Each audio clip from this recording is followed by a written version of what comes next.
हनुमंतरायानं सुग्रीवाची भेट करून दिलेली आहे. सुग्रीव हे वनाचे कोण आहेत? जंगलाचे वानरांचे राजे आहेत. हनुमंतराय म्हणतात, बा रामचंद्रा, सुग्रीव हा वनाचा राजा आहे, वानरांचा. आणि सुग्रीवाची एक समस्या आहे, एक प्रतिबंध आहे त्याच्या जीवनामध्ये. तो जर दूर झाला तर हे सगळं वानर सैन्य आपल्याला सहाय्य होईल. पण अडचण कोणती आहे, प्रश्न कोणता आहे, तर त्याच्या सख्या भावानं, कोणाच्या? सुग्रीवाच्या. म्हणजे मला वाटतं हे आताच पेपर पाहिल्यानंतर सख्या भावाचे भांडणं होते, ते पहिल्यापासूनच चालत आले, पण कमी प्रमाण होतं, आता जरा वाढलं. सख्या भावानं त्याचं सगळं राज्य हरण केलं, हडप केलं, आणि पत्नी सुद्धा त्याची हरण केली. इतका अन्याय केला. कोण केला अन्याय? कोणावर? सुग्रीवानं, सुग्रीवाच्या भावानं सुग्रीवावर अन्याय केला. त्याचं नाव वाली. त्याचं नाव काय? वाली. खरं म्हणजे त्याला असं वाटत असेल की भाऊ आपला वाली आहे. वाली तो ह्यो निघाला मावाली. त्याचं नाव वाली आहे. सख्या भावाच्या पत्नीचं हरण करणं हे चांगली गोष्ट आहे का? हा त्याच्यावर काय केला? अत्याचार केला. चांगलं केलं नाही. रामराया समजून सांगायला गेले की तू जे केलं हे वाली, हे चांगलं केलं नाही. अजूनही सुद्धा तू एक कर, त्याचं त्याला परत देऊन टाक. तो ऐकायला तयार नाही. मग शेवट नाविलाज आहे. रामरायाचं ते कार्यच आहे. भक्ता राखे पायापासून दुर्जनाते संहारी. रामरायानं त्याचा धनुष्यबाण घेऊन वध केला. त्याच्यावरती अंत्यसंस्कार केले, वध केला त्याचा. आणि सगळं राज्य आता कोणाच्या स्वाधीन केलं? सुग्रीवाच्या स्वाधीन केलेलं आहे. पण ती त्याचे ते अंत्यसंस्कार होण्याच्या आधी ते प्रेत जे पडलं होतं, मांडीवर डोकं होतं त्याचं. कोणाच्या? वालीच्या बायकोच्या. वालीच्या बायकोचं नाव काय? तारा. काय नाव आहे? तारा. ऐकू येऊ लागलं ना चांगलं? सुग्रीवाचं राज्य कोणी हरण केलं? वाली. आता वालीला रामानं काय केलं? ठार केलं. इथलोक आपण आलो नाही का? मागं पडले कोणी? बरोबरच आहे का? कोण ठार केलं कोणाला? वालीला ठार केलं. कोण? रामानं. सुग्रीवानं? रामानं? रामानं ठार केलं. आणि तारा शोक करू लागली. साहजिकच आहे, पती आहे, कसा का सर, पण कोण आहे आपला? हो, शोकमग्न झाली तारा. रामचंद्र प्रभू त्याला समजावून सांगतात, निव्वळ मायानं ग्रस्त झालेल्या माया माऊलीला तिथं तत्वज्ञान सांगून काही फायदा नाही. तिथं गुपचूप बसणे यायची भले, कुठं कसं बसत जावं प्रसंगानुसार, हाही एक अभ्यास आहे. कुठं कसं बोलायचं, कुठंही ब्रह्मज्ञान सांगून जमत नाही. एखाद्याच्या ठिकाणी अशी दुर्घटना घडली, तिथं सांगायचं का हे जग झालेचे नाही, त्याची वार्ता हे तिथं सांगून जमतं का? कोणी जन्मत नाही, कोणी मरत नाही, तिथं सांगून जमणार नाही. म्हणून अधिकार परत्वे काम करीत जावं. दादा होते, आता ज्यांची देवळगावला आता हे होणार आहे, काय पुण्यतिथी होणार आहे, असे गुरुजी, त्यांचे गुरु कोण? विनायक महाराज साखरे. त्यांची बहीण पुण्याजवळ परिसरात दिल्ली होती. बहिणीचे पती वारले. कशावर सांगणं चाललं? प्रसंग पाहून काम करीत जाऊ. दादा म्हणजे वेदांताचे काढे अभ्यासक, ज्ञानदान परायण वाचा साखरे घराला. तर ते दादाला कळलं की आपले भाऊजी गेले, आपल्या बहिणीचे मालक गेलेले आहेत. ते सगळं त्यांचं ते अंत्यविधी झाला, हे तिथे गेले दादा. सगळं आपली पूजा पाठ केली, व्यवस्थित गेले. गेल्यानंतर बहिणीच्या आधीच टाव फोडला. त्याला ब्रह्मज्ञान सांगून काय उपयोग दादाला वाटलं. आधीच रडायला सुरुवात केली. 1 तास झाला, 1.5 तास झाला. ती बहीणच म्हणती, दादा तुम्ही एवढं मोठं ग्रंथ सांगता, प्रस्थांतरी सांगता, वेदांताचे मोठमोठाले ग्रंथ सांगता, आणि तुम्हीच म्हणता हे स्वप्नवत आहे, मृगजलवत आहे, कोणी येत नाही, कोणी म्हणे बाई ते फक्त बोलायपुरतंय म्हणे, मला अजून समजलंच नाही म्हणे. आता मला एक सांगा, दादा जर समजा तिथे तिला तत्वज्ञान सांगत बसले असते तर जवळचे 4-5 लोक किंवा माय मावल्या म्हणल्या काय निर्दयी आहे, तिचा नवरा गेला आणि हा भाऊ मोठा महाराज, आणि याच्या डोळ्यातून 2 पाट थेंब सुद्धा आले आणि इथं पोथी सांगत बसला. पण ती त्या योग्यतेची होती बहीण. तरी पण सांगितलं, तिनं सांगितलं दादा हे जगदृष्टीनं कोणी आलं कोणी गेलं, अज्ञानाच्या दृष्टीनं येणं जाणं आहे. ज्ञानी पुरुषाच्या दृष्टीनं कोणी येतही नाही तर हो जातही नाही. असं दादानं सांगायच्या आधी तीच दादाला सांगू लागली. सकाळपासून झालं तुम्ही तसेच आले म्हणे, गडबड सरबड आले असताल. तसं दादा थोडंफार ब्रेकफास्ट नाश्ता करून गेले होते म्हणे. सकाळपासून तुम्ही तसेच असताल, काय करते म्हणे बाई आता. मला काहीच गोड लागलं नाही म्हणे, मी सरळच आलो. होत असतं जात असतं, आता जगाचा प्रवाह आहे. राम गेले, कृष्ण गेले, जे जे आकार धारण करून आले ते गेले. शेजारच्याला सांगितलं तयारी करा थोडीफार, 2 घास खाऊन घ्या म्हणे. बाई मला काही गोड लागत नाही, तू खाशील तर मी खातो 2 घास. म्हणजे बहिणीलाही खायला होतं, नाही तर ती पण काही खात नव्हती. मला एक सांगा की अधिकार परत्वे उपदेश करीत जा, ज्याला जसं सहन होईल झेपल पेलल. पण रामायणात हे अधिकार परत्वे कथाच्या रूपानं सांगितलंय. रामानं रावणाला मारलं म्हणजे काय केलं, आपल्याला कोणाला मारायचं, अहंकार रूपी रावण ठार करायचा.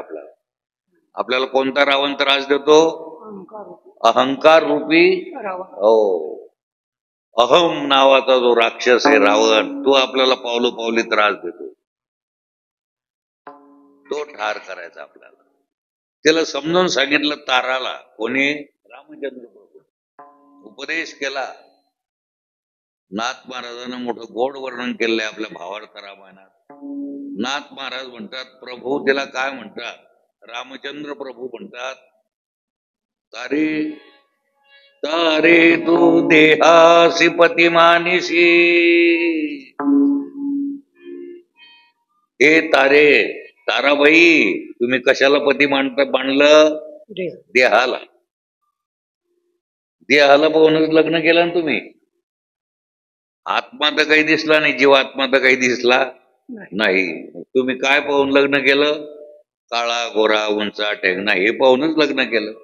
तारे तू देहासी पती मानिसी. तिच्या मांडीवरच डोकं होतं, कोणाचं, वालीच. ते प्रेत पडलेलं होतं ना, डोकं मांडीवर होतं. तारे तू देहासी पती मानिसी, तारे तू देहासी पती मानिसी. तरी तो आहे तुझ पाशी. तुझ्या देहाला पती मांडती, तू कुठे आहे, तुझ्या जवळ आहे. रडायचं कारण काय, देहाला पती मानलं तू, तो तर तुझ्या जवळ आहे. तारे तू देहासी पती मानिशी, तरी तो आहे तुझ पाशी. बर तू जीवात्म्याला जर पती म्हणशील तर तो पाहिले नाही. जरी तू जीवात्म्यासी पती मानिशी, तरी त्वा देखिले नाही त्यासी. आणि दुसरी गोष्ट अशी की जीवात्म्याला जन्म नाही तर तुका म्हणे कैची किंवा कुठे जीव, जीवासी नाही येणे जाणे, जीवासी नाही जन्मने मरणे. मेला म्हणणे अतिमिथ्या. जीवात्मा मेला म्हणणं ही गोष्ट कशी आहे, लटकी आहे, मिथ्या आहे. कारेचे खाडकन डोळे उघडले. अधिकारी होती. एखादं म्हणलं असतं काय राम भाऊ आहे, महानवरा मेला मला सांगत बसला की ज्ञान. हो, तिला लक्षात आलं की हे सगळं स्वप्नवत आहे, मृगजलवत आहे. तिला बोध झाला. कोणाला बोध होणंच रामाचा साक्षात्कार आहे. जीवनाची स्पष्टता होणं म्हणजेच रामाचं खरं खुरं दर्शन आहे. हे रामायण आहे. तिला बोध झाला. बघ, अंत्यसंस्कार केले वालीचे आणि सगळं राज्य जे होतं ते सुग्रीवाला परत केलं. सगळ्या वानर सैन्यासह रामचंद्र प्रभू, सुग्रीव, हनुमंत हे सगळे नळ डीळ जांबवंत रामेश्वरीला आले. रामेश्वर धामला रामेश्वर धामला आलेले आहेत. आता रामेश्वर धाम म्हणलं की तिथं समुद्र आहे आडवा, पलीकडे लंका आहे. 40-45 किलोमीटर अंतरावर लंका आहे. राजाधिराज रावणाची ती राजधानी. पलीकडे समुद्र उल्लंघन करून जायचं तर कसं जायचं. म्हणून सगळ्या वानराच्या साह्यानं सेतू बांधण्यात गंधमादन नावाच्या पर्वतावरचे दगड आणले. पर्वताचं नाव काय, गंधमादन नावाचा पर्वत आहे. तिथून काय आणले, दगड आणले. आता समुद्रात सेतू बांधायचा. समुद्रात सेतू बांधल्या गेला. त्या खारुताईला असं वाटलं की सगळेच मदत करायला लागले तर आपण काय करावं.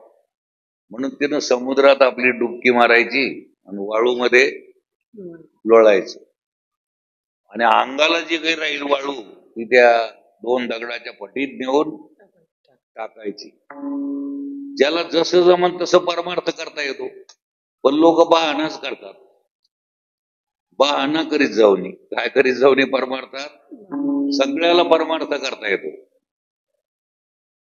एका ठिकाणी कथा दृष्टांत, एका ठिकाणी मंदिर बांधणं चाललं होतं सामूहिक. सगळ्या गावानं काय करायचं, ज्याला बांधकाम येतं त्यानं बांधकाम करायचं, ज्याला काही येत नाही त्यानं हाताखाली टोपले द्यायचे, कोणी सिमेंट कालवायचं, ज्याला जे जमल त्यानं ते करायचं. कोणी गावातून आपल्या दशम्या गोळा करून आणायच्या जेवण्याकरता सगळ्याला, ज्याला आपापले कामं नेमून दिले. माझ्यासारखा एक जण येऊन उभा राहिला. मग त्याच्यातलं एक जण म्हणतो, का हो भाऊ काही करू लागा ना, काही थोडंफार करा ना. तो म्हणतो, तुला काय माहिती आहे, केलं असतं मी काम. आणि मग काय झालं, पाठपासून उपाशी आहे. उपाशी पोटी कुठं काम होतं का, तसं कसं काय म्हणतो तो, उपाशी पोटी कुठं काम जमतं का. तिथले जे सज्जनग्रस्तानं घरी नेलं, पोटभर जेवू घातलं, तरी हा मग जेवण बिवणं झाल्यावर पुन्हा येऊन आपला ते म्हणतो, का हो भाऊ आता जेवण झालं ना, हा भरल्या पोटी कुठं काम जमतं का. लोक गरिबीतही परमार्थ करीत नाही, संसारही करीत नाही. दिवसेंदिवस वायाला एक दिवस मागच पडत चालला ना. वाढदिवस आहे का घट दिवस आहे. खऱ्या अर्थानं शरीराचा काय घट दिवस आहे. हे लौकिक दृष्टीने करीत जाव. मंत्र्याचा वाढदिवस असला तर शुभेच्छा देत जाव, आमचं काही म्हणणं नाही. हो, पण हे घटत चाललेलं आहे का वाढत चाललं आणि वाटायला लागलं. समजा 100च्या नोटातून 1 रुपया खर्च झाला. नोट करकरीत दिसायला लागली, पण तिच्यात शिल्लक किती आहे आता, 99 रुपये देणं आहे दुकानदाराचे. तिच्यात किती बाकी आहे ते त्यालाच माहिती. हिच्यात फक्त काय शिल्लक राहिला. तसं तुम्ही विचार करा ना, किती शिल्लक राहिले जरी 100 धरले तर. मग आता अर्धरात्र काय भजनाशी उरले प्रमाणे. अल्प आयुष्य मानव देह, अल्प आयुष्य मानव देह, शतगणिले ते अर्धरात्र खाय, शतगणिले अर्धरात्र खाय. आमध्ये बालत्व पीडा रोग क्षय, आमध्ये बालत्व पीडा रोग क्षय. काय भजनासी उरले ते पाहेगा पायी भजनासी उरले पाहेगा काय भजनासी उरले ते पाहेगा भजनासी उरले पाहेगा राम राम करा राम राम करा राम राम स्मरा राम राम स्मरा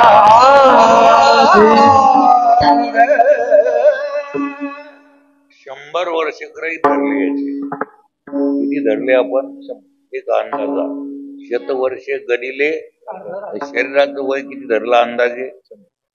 त्याच्यात मधात अर्धरात्र काय मधात बालत्व काही खेळण्यात जात, तारुण्य विषय कामात जात, म्हातारपणी बाण डुगडुग करती, म्हातारपणी प्रवर्तली चिंता, बालपण तो खेलन गमाया, तरुणपण मोका, बुढाजीपन में कापन लाग्यो, कब सुमरोगे कब सुमरोगे अब तुम कब सुमरोगे अब तुम कब सुमरोगे कब सुमरोगे अब तुम कब सुमरोगे अब तुम कब स्मरोगे अब तुम कब स्मरोगे का महिमा जीवड़ा गोविंदा महिमा दो दिन का महिमा जीवड़ा दो दिन का महिमा तुम कब स्मरोगे अब तुम कब स्मरोगे अब तुम कब स्मरोगे अब तुम कब स्मरोगे अब तुम कब सुमिरोगे अब तुम कब सुमिरोगे हाथ जुड़ा गपन हाथ झुकाया वो हाथ जुड़ा हाथ जुड़ाए निकल गया निकल गया निकल गया निकल गया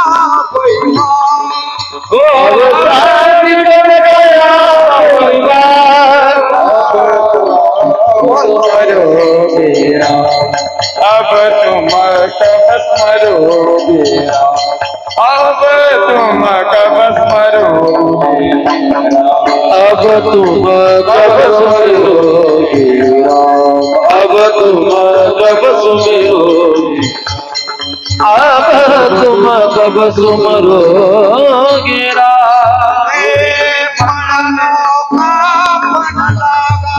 बूढ़े मन में कापन लगा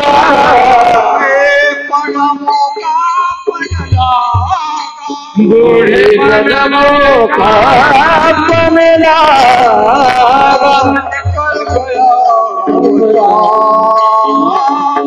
निकल गया अरमान अब तुम कब सुमिरोगे अब तुम कब सुमिरोगे अब तुम कब सुमिरोगे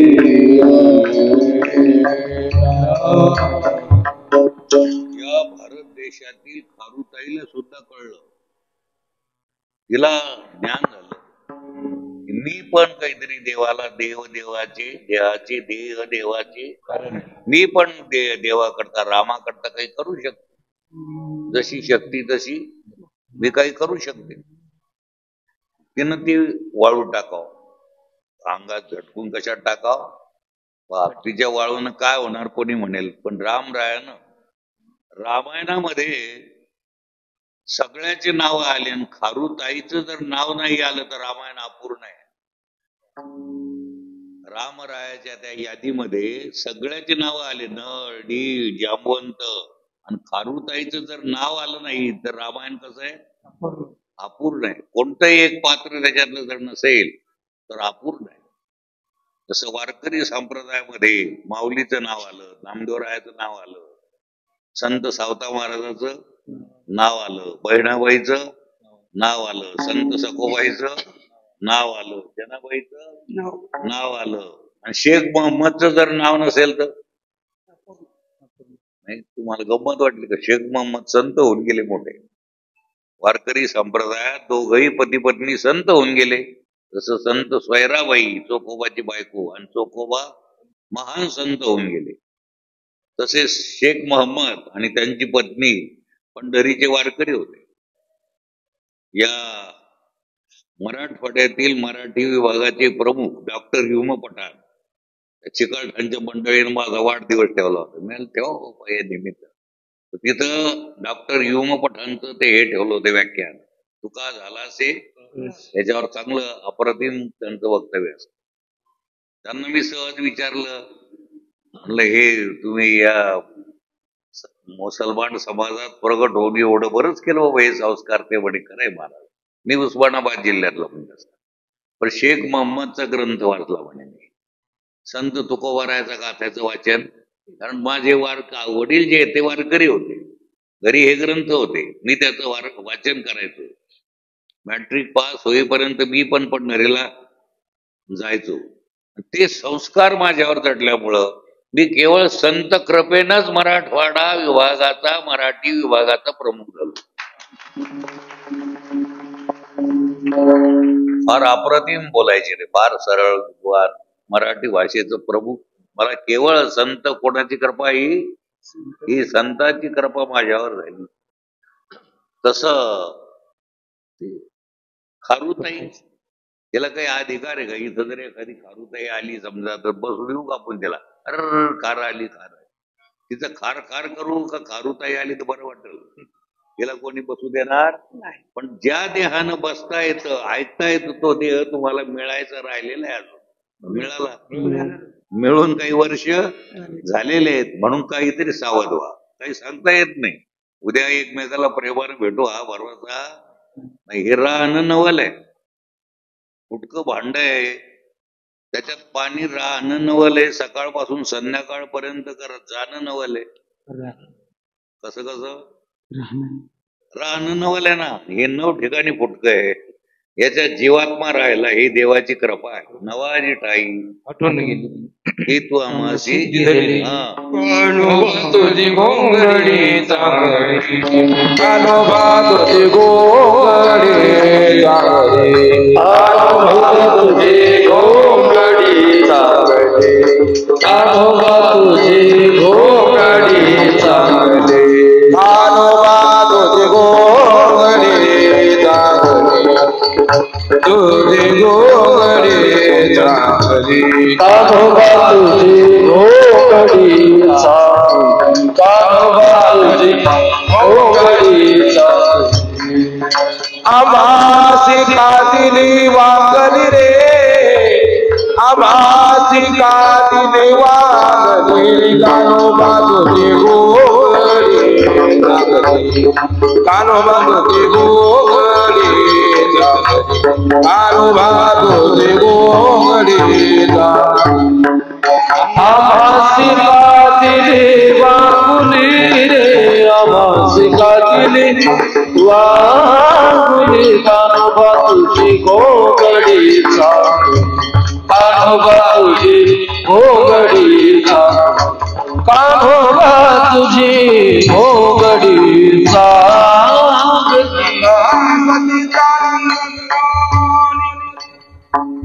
भाग्य आहे. हे शरीर नाशिवंत आहे, 9 ठिकाणी फुटकं आहे, याच्यामध्ये जीवात्मा राहिला, त्याच्यात प्राण अजून खेळतो. तुमच्याजवळ इथं आलेल्या मंडळीजवळ पैसा असेल नसेल, खिशात 2 आणे असतील नसतील, कोणाजवळ 4 आणे असतील नसतील, बरोबर आहे का?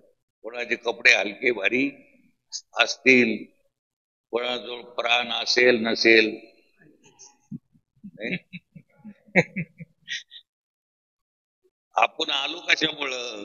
श्रीमंत आहे, पैसे आहे म्हणून इथं येता आलं का प्राण आहे म्हणून? किती महत्वाचा आहे प्राण, म्हणजे वारा, श्वास किती महत्वाचा आहे. त्या गाडी जी चालते त्या टायर मध्ये काय असते, किती महत्वाची आहे ती. ते हवाने होऊन गेल्यावर चालते का गाडी? मग काय करावं लागतं आपल्याला? हवा भरून घ्यावा लागत. याच्यातली हवा एकदा गेल्यानंतर कुठं आहे एखादं पेट्रोल पंप, कुठं काही फ्री एअर, कुठंतरी फुकट हवा भरायचं साधन आहे का? किती महत्वाची वस्तू तुमच्या जवळ आहे ती हवा, वारं.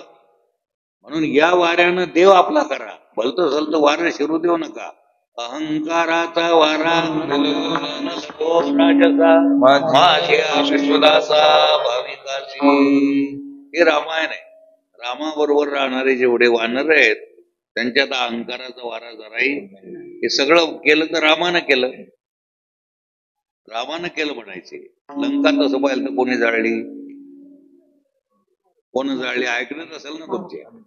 हनुमंतानं, हनुमंत महाबळी जाळी रावणाची. लंकाचा विध्वंस कोणी केला? वानरानं, हनुमंतरायानं केला. हनुमंतरायाला कोर्टात उभं केलं साहेब त्या काळातल्या. तू हे चांगलं केलं नाही, एखाद्याची झोपडी जाळली तर त्याला फजिती होती, त्याची कोर्टात उभं केलं त्याला. हनुमंतराय गेले, न्यायाधीशानं विचारलं, का रे तू झोपडी जाळली का? आणि मी कशाला जाळू बाबा झोपडी, मला काय करायचं, मी कोणाच्या आध्यात्न.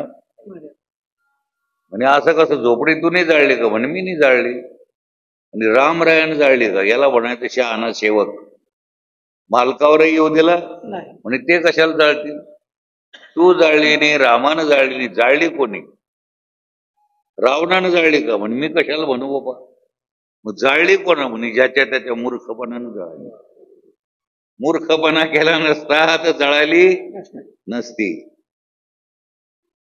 मूर्खपणानं फजिती आहे. कशामुळं? कोणाची? वानराची.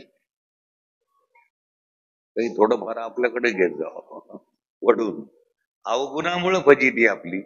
अवगुणाचे हाती आहे अवघेच फजिती, आहे अवघेच फजिती, आहे अवघेच फजिती.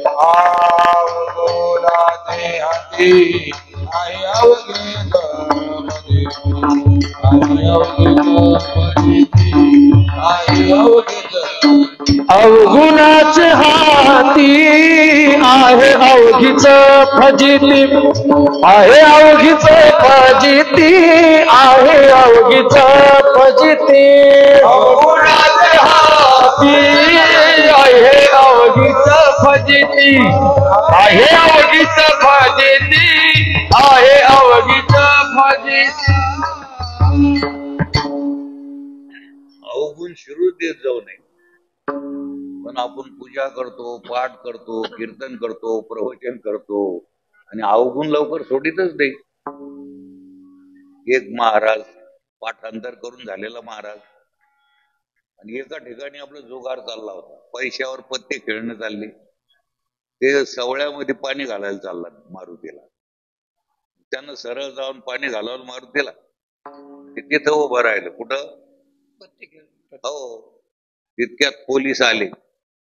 ते मोठे हुशार होते खेळणारे, ते गेले पळून. हे तिथंच उभं राहिलं, यालाच धरलं. ते म्हणे मी नव्हतो खेळत साहेब. मग थांबला कोण म्हणे? देव पूजाला सोडून इथं थांबला का? तिथं थांबल्याने एवढी फजिती आहे, तर खेळणाऱ्याची किती फजिती असेल. म्हणून कोणाच्याही अशा मूर्खाच्या खेळात थांबत जाऊ नये. आणि साधू संतांच्या खेळात रमल्याशिवाय, हो, साधू संतांचा सुद्धा खेळ आहे. साधू संतांच्या खेळामध्ये आपल्या जीवनाचा बसत असतो मेळ. साधू संतांचा खेळ. खेळ मांडियाला नाचती वैष्णव भाई रे. म्हणजे साधू संतांचं चिंतन ऐकलं असता आपलं कोट कल्याण होतं, भ्रांती नाहीशी होते. त्या खरुताईने आपलं कार्य निभवलं. आता सीता माता ही कुठे आहे, काय इथं शोध घ्यायला कोण जाईल? नळ, नीळ, हनुमंत, जामवंत एकत्रित बसलेले आहेत, एकमेकाकडे पाहू लागले. एकमेकाकडे पाहू लागले ते, हे जातील ते जातील म्हणून. लवकर निर्णयच होईना कोण जाईल. सगळ्यांनी निर्णय असा घेतला, नळ, नीळ, जामवंतानं आपल्या समुद्राचं उल्लंघन करून मातोश्री सीतेचा शोध घेणारा जर कोण असेल तर आपल्यात हनुमंत आहे. कोण आहे? हनुमंत आहे. हनुमंताला सांगितलं ही शक्ती आपल्यातच आहे. हनुमंतानं ताटकन उडी मारली. हनुमंतात ती शक्ती नव्हती का स्मरण नाही? काय नव्हतं? आणि यांनी काय करून दिलं? तसं तुमच्यामध्ये देवाचा आणि आपला संबंध नाही का स्मरण नाही? काय नाही? स्मरण नाही.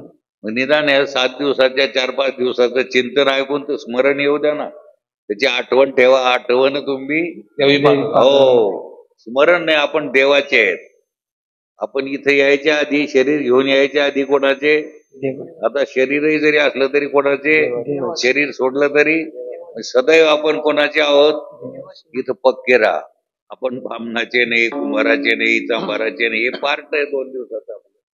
2 दिवसाचं पार्ट करायचं याचा अभिमान घ्यायचा नाही. व्रथा अभिमान म्हणते त्याला. कर्म करू नये का कर्मटपणा असू नये.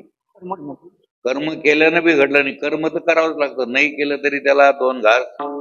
संन्यासी जरी झाला त्याला कर्म करावंच लागतं. जरी झाला संन्यासी 12 वाजता तोंडवासी. संन्यासी जरी झाला तर 12च्या टायमाला तोंड. त्यालाही कर्म करावा. सहज कर्म ती झाली ब्रह्मार्पण. जन नव्हे आपण जे करतो हे सगळं देवाचं आहे, आपलं काहीच नाही. हे ब्रह्मार्पण म्हणते त्याला. हे रामायण आहे. जीवनाचं जे वर्म आहे हे लक्षात आणून देणारं काय आहे? रामायण आहे. रामाची ही लीला आहे सगळी. सीता मातेची लीला आहे सगळी. आपल्याला ती लीला विग्रही राम हे दाखवलं. हनुमंतराय आता उड्डाण केलं आणि लंकेत आले. लंकेत आले तर इकडे तिकडे पाहू लागले. विभीषण भेटले भक्त. म्हणे हनुमंता चिंता करू नको. मातोश्री सीता शोकरहित अशा वनात आहे. त्याचं नाव अशोक वन. म्हणजे नाही, शोक अशा वनामध्ये ती आहे. काळजी करू नको. बरं, काही हरकत नाही म्हणे. आणि मग सीता अशोक वनात हे कळल्यावर हनुमंतराय आले. झाडावर गेले. ते त्यांच्या प्रकृती धर्मानुसार झाडावर गेले. आणि सीता माता दुश्चित्त आहे. आता चिंता करू लागले. मी हे मला जे भोगायला आलं हे केवळ साधूचा छळ केल्यामुळं. लक्ष्मण जे भाऊजी आहे माझे ते संत आहेत. कोण आहेत? संत आहेत. मला कळाले. मला जर कळालं असतं तर मी त्यांचा छळ केला नसता. टाकून बोलले साधू छळले मज माझी कळले. दुःखित उर्मिलापती. उर्मिलापती म्हणजे कोण? उर्मिलेचा पती लक्ष्मण. ते दुःखी आहेत. मी टाकून बोलले. हे चांगलं केलं हे त्याला एक एक पश्चाताप येऊ लागला. कोणाला? हे वरती आपले हनुमंतराय. तितक्या तटकर हनुमंतरायानं खाली उडी टाकली. मातोश्री सीतेला साष्टांग नमस्कार केला. आणि सीतेनं आपल्याला ओळखाव म्हणून रामरायाने एक मुद्रिका दिली होती. ती मुद्रिका समोर फेकली. ती पाहिल्याबरोबर ही रामाचीच मुद्रिका आहे. आणि हनुमंतरायानं सांगितलं मी तुमचा पुत्र आहे, सेवक आहे, दास आहे तुमचा. मग सीता मातेच्या लक्षात आलं. म्हणे हनुमंता कसे आहेत? म्हणे प्रभू. राम कसे आहेत? म्हणे कुशल आहे. आता तुमची सुटका करण्याकरता ते आता समुद्राच्या पलीकडे लवकर समुद्राचं उल्लंघन करून लंकेत येणार. आणि लंकेचा जो राजा रावण आहे त्याचा वध करणार आणि तुम्हाला घेऊन जाणार. हळूच म्हणते. बुद्धिवान आहे. बुद्धिमत्ता म्हणे आई साहेब फळं खाऊ तुम्ही वर जाऊन? झाडावर जाऊन काय खाऊ? भूक खूप लागली म्हणे मला. म्हणे बाळा हनुमंता या नगरीचा जो राजा आहे तो फार दुष्ट आहे. तो तुला ताडण करील आणि त्यातल्या त्यात तू रामाचा भक्त म्हणल्यावर तर तुला तर तो त्रास देईल. म्हणे आई साहेब फार भूक लागली, खाऊ का फळं वर जाऊन? नको म्हणे, नको जाऊ बाबा. आता बुद्धिमत्ता आणि आई साहेब खाली पडलेले खाऊ का? हा, खाली पडलेले खा म्हणे बाबा. ते तिथं बसले होते, तिथेही झाडं होते, फळं जवळ आले होते, आई साहेबाला बोलत होते, मग ते खाव ना फळं. ते झाडाजवळ गेले, कोण? हनुमंतराया. शेपटीला आज्ञा केली, इकडं फळं खाणं चालले नाही, इकडे घोटे मारणं चालले. ते झाडच असे उकळले गेले, सगळे खाली पडले. रावणाचे सेवक आले, रावण महाराज, एक कोणीतरी वानर आलेला आहे आणि आपला बगीचा उद्ध्वस्त. रावण महाराज म्हणते त्याला धरून आणा. कोणाला? हनुमंताला धरून आणा. आता हे बसले स्तब्ध, शांत. हे कसे शांत बसलेले आहेत. धरलं काय? धरलं का धरू दिलं? धरू दिलं आणि आणलं लंके दिशाकडे, रावणाकडं. खरे म्हणे तुझं मरण कशात आहे? ते काय जटायला लागला काय? आपल्याजवळ किती पैसे आहेत, चोराला खरं सांगत जाऊ का?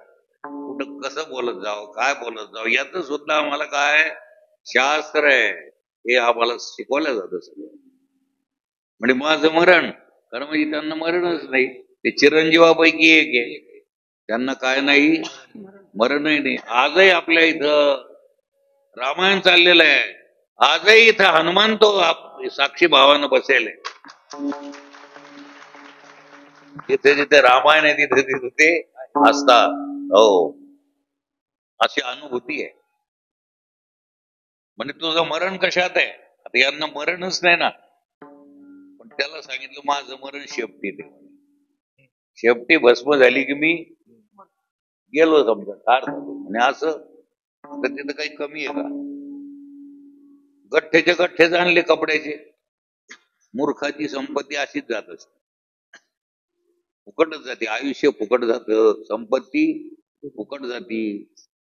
रावण म्हणजे अहंकारी, प्रथा अभिमान धरणारा माणूस. त्याचा फक्त देवा धर्माला इकडंच त्याला फक्त नको वाटतं, नाही इकडं पैसा त्याचा खर्च का करीत नाही तो? इथं अज्ञानी आहे, अज्ञानीच म्हणायला हरकत नाही त्याला. वर्म कळालं नाही. गठ्ठेचे गठ्ठेच आणले आणि गुंडाळले कशाला? शेपटी अंड्याला अग्नी लावून. आता हे महात्मे भोप भोप करीत चालले, भोप भोप करीत चालले, तर लंका चालली जळत. ते घर दार जे होते ते सगळे जळाले.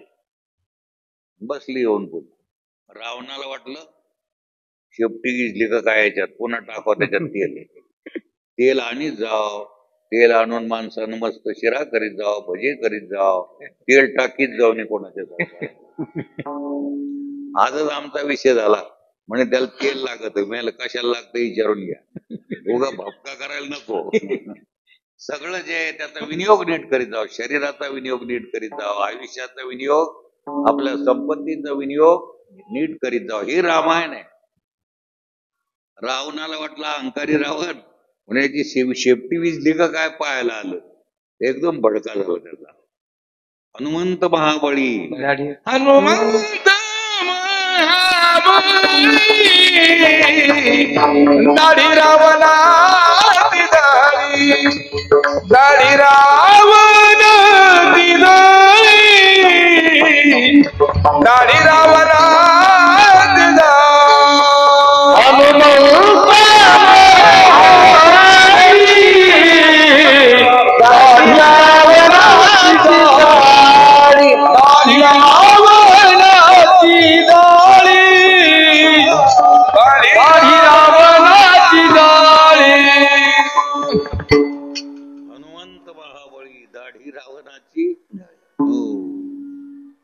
सगळी बरीचशी लंका जळाली. कोणाची? रावणाची सगळी लंका जळाली आहे. भयान झाला रावण. काय करावं त्याला, काय करावं, काय करू नये.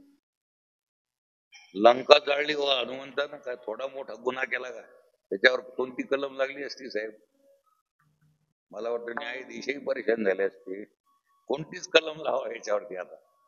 आणि लंका जाळली, एखाद्याची झोपडी जाळून पाहावर तुम्ही कसं होतं. दुष्टपणानं जाळली तर त्याला किती फजिती होती, आज जावं लागतं. ही लंका जाळली तरी तुकोबारायनं सर्टिफिकेट दिलं.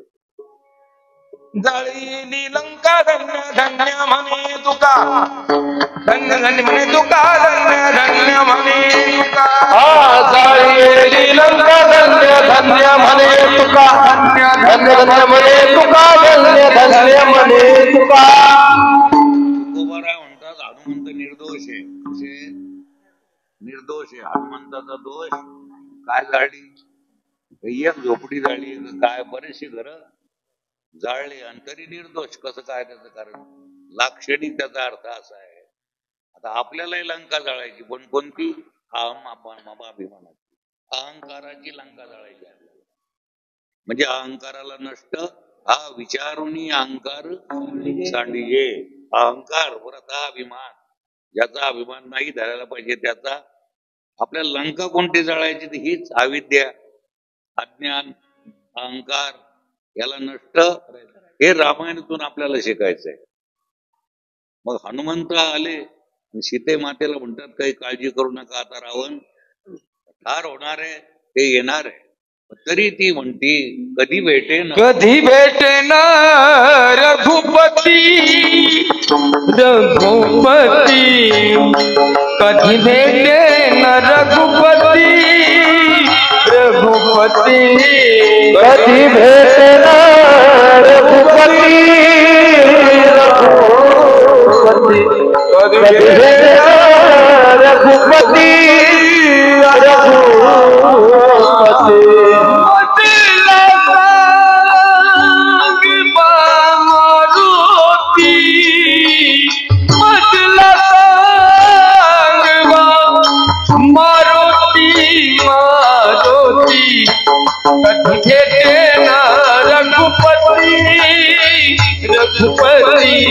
कधी भेटेन रघुपती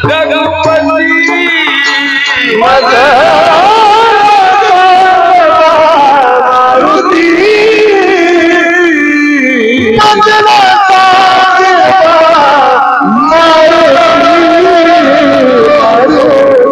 कधी भेटेन रघुपती रघुपती, कधी भेटेन रघुपती.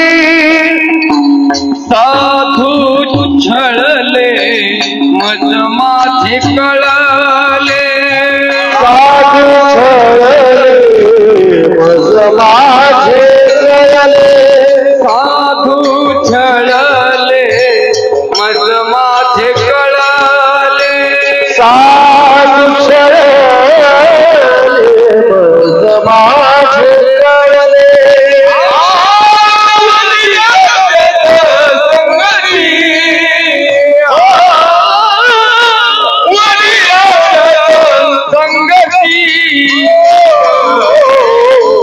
कधी भेटेन रघुपती रघुपती, कधी भेटेन रघुपती रघुपती, कधी भेटेन रघुपती रघुपती, कधी भेटेन रघुपती.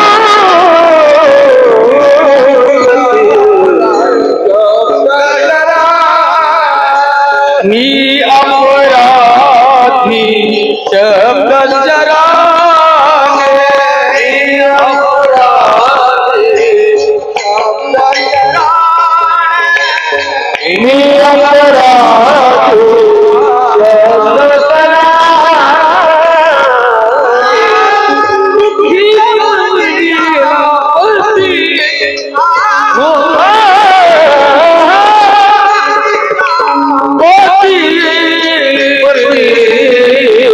कधी भेटेन रघुपती रघुपती, कधी भेटेन रघुपती रघुपती.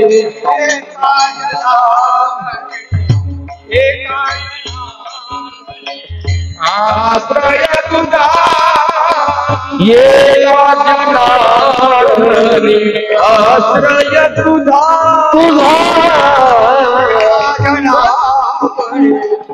आश्रय तुझा एका जनार्दनी, आश्रय तुझा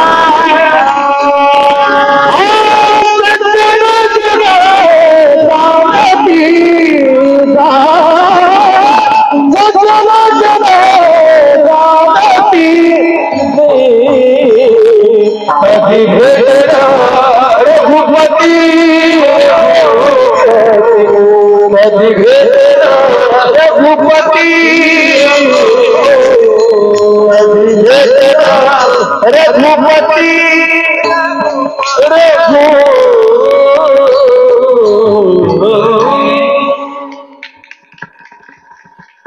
सीता मातेनं आपल्याला दाखवून दिलं तसं आपल्या बुद्धिरूपी सीतेला पश्चाताप व्हायला पाहिजे की अरे मी आईला त्रास दिला चांगलं केलं नाही, बापाला त्रास दिला असा पश्चाताप तरी होत जाव.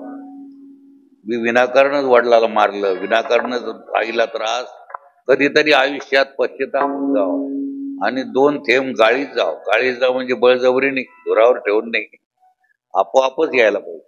मी आईला त्रास दिला गड्या चांगलं केलं नाही, वडिलाला तिला पश्चाताप झाला. साधू संतांना विनाकारण त्रास देत जाऊ हे सीता माता सांगायला लागली, पश्चाताप झाला. माझ्या घरातच संत आहेत लक्ष्मण, मला वाटलं आपला धीर आहे, शब्दशरांनी म्हणजे मी शब्दानं कटू बोलले, वाईट बोलले, त्याचा परिणाम मला भोगायला आला. मी कोणाला छळलं, साधू मज माझी कळले, हे मला आता कळालं, हे मी चांगलं केलं. हे आपल्या बुद्धीच्या ठिकाणी असं कधीतरी यायला पाहिजे, जे केलेलं आपण ते अरे गडे इथून पुढे असं होता कामा, सावध राहायला पाहिजे. हे रामायण आहे. मी चांगलं केलं, हनुमंतानं सांगितलं आई साहेब काळजी करूच नका. मग तिथला सगळा समाचार घेऊन हनुमंतराया आले, आपली शेपटी समुद्रात विझून टाकली आणि रामरायाकडे आल्यानंतर साष्टांग नमस्कार केला. प्रभो मातोश्री सीता अगदी आनंदात आहे, काळजी करायचं काम, पण आपली क्षणाला आपला ध्यास आहे, तिथे ध्यास लागलाय. दिनरजनी आची धंदा रामरायाचे पवाडे, सतत तिच्या चित्तात जर कोण असेल तर रामरायाचा ध्यास तिला लागलाय, आपला ध्यास आहे प्रभू. मग उदयिकच सगळे वानर वगैरे सगळ्याला आज्ञा केली आणि सेतूवरून सगळे निघाले. श्रीराम जय राम जय जय राम, श्रीराम जय राम जय राम, श्रीराम जय राम जय राम, श्रीराम जय राम जय राम, श्रीराम जय राम जय राम, श्रीराम जय राम जय राम, श्रीराम जय राम जय राम, श्रीराम जय राम जय राम, श्रीराम जय राम जय राम, श्रीराम जय राम जय राम, श्रीराम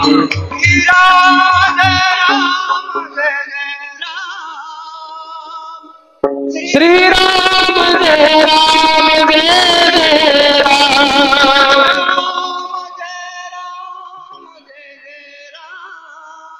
श्रीराम जय राम जय राम,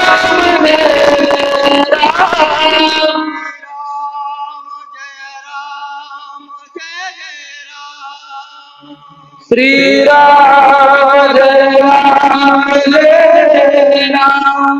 रामरायाचा जप करीत करीत, नामघोष करीत करीत लंकेत आलेले आहेत. रावणाला सांगितलं आम्ही आलेलो आहोत आता युद्धाला सज्ज वा.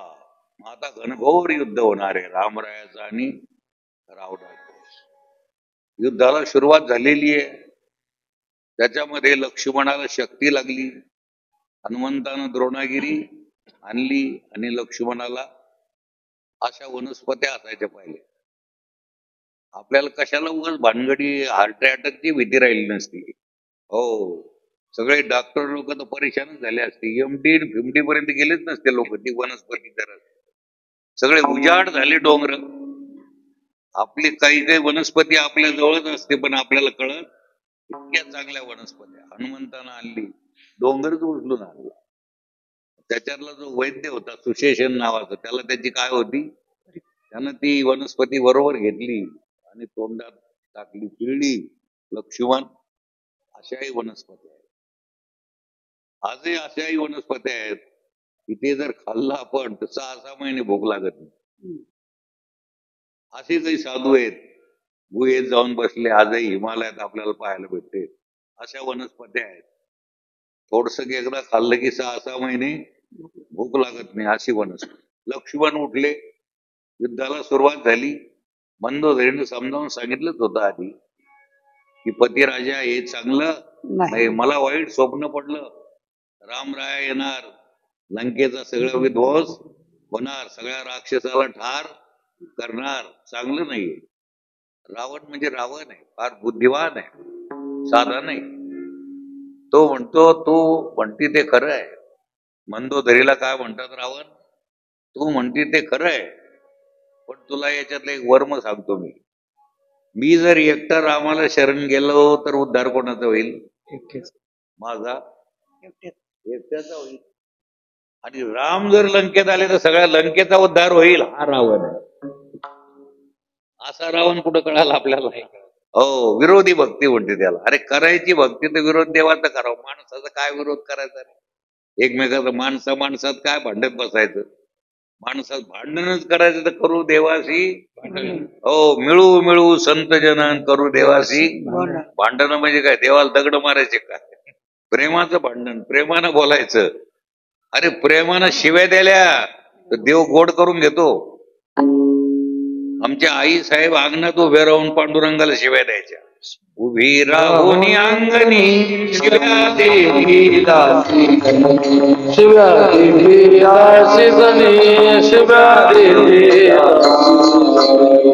राहुनी अंगणी, शिव्या देवी दासी, शिव्या देवी दासी जनी, शिव्या देवी. आम्ही ओव्या गातो तर देव पाहत, तिच्या शिव्या करता देव यायची. देवानं काय केलं? माझ्या जनीला नाही कोणी म्हणून देव खाली वेली. हो, जनाबाईच्या गौऱ्या विठ्ठल विठ्ठल करायच्या का अधिकार आहे कोणाचा? एकदा जनाबाई आपल्या गौऱ्या वेचायला शेतात गेल्या. शेणी म्हणते त्याला आपल्या सोप्या भाषेत गौरी. त्या वेचल्या गौऱ्या आणि एका बाईचं तिचं भांडण लागलं. ती बाईला ही जनाबाई म्हणे, माझ्या गौऱ्या का घेतल्या तुला? मी सकाळपासून वेचल्या, तुला माझ्या मला राहू द्यायचं ना. माझ्या गौऱ्या का घेतल्या? न्याय भांडण आहे, रास्त भांडण आहे. ती म्हणे तुझ्या गौऱ्या कशाहून? ती आता आज्ञानीच होती, तिला वाटली ह्या गौऱ्या सारख्या येई.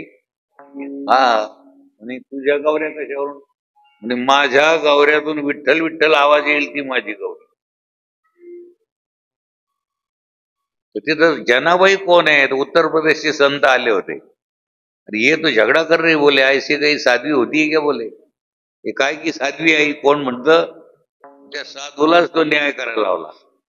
अरे उपल्या के कारण हमारी झगड़ा हो रहा है बोले, तो मेरी उपली ये बोले. क्या बोले तेरे उपली भी? म्हणजे तुझ्या गौरीत काय? म्हणजे माझ्या गौरीत राम राम आवाज येईल. काही ते साधूना असं कानाला लावलं तर अरे अजब बात आहे बोले, गजब होगा बोले, सही साध्वी आहे बोले आप. चमत्कार तर नमस्कार. मग ते उत्तर प्रदेशचे संत जनाबाईचे पाया पडायला मोठमोठाले दाढी धारण केलेले मोठमोठाले महामंडलेश्वर म्हणून घेणारे जनाबाईच्या पाया. अरे बोले हे पूजा अलग आहे बोले. या पे जनाबाईच्या त्या गौऱ्या, त्याच्यातून काय होऊ लागलं? विठ्ठल विठ्ठल आवाज येऊ लागला. भजन चाललं कशातून? असं मनाला विचार करीत जा. जनाबाईच्या गौऱ्या विठ्ठल विठ्ठल करतात, आपल्या गौऱ्या पुढे गेल्या तरी म्हणीत जा ना दिवसातून दोनदा. रामाचं नाव घेत जा बाबा. रामरायाचे उपकार आहेत आपल्यावर. राम म्हणता रामाची, रामाचं घ्या, कृष्णाचं घ्या, विष्णू सहस्त्र नाम, याच्यातून तुम्हाला जे आवडेल ते देवाचं नाव घ्या. हे सगळे ईश्वराचे नाव आहे. देवाच्या नावामध्ये सामर्थ्य आहे. म्हणून मुलाचं मुलीचं पूर्वीचे लोक देवाचं नाव ठेवायचे. मुलीचं नाव जर गंगा ठेवलं आणि गंगा आपल्या तोंडात जर नाव आलं तर पाप भंग होऊन जातात. वाचे म्हणता गंगा गंगा, सकळ बाप जाये गंगा, सकळ बाप जाये गंगा, सकळ बाप जाये गंगा. वाचे म्हणता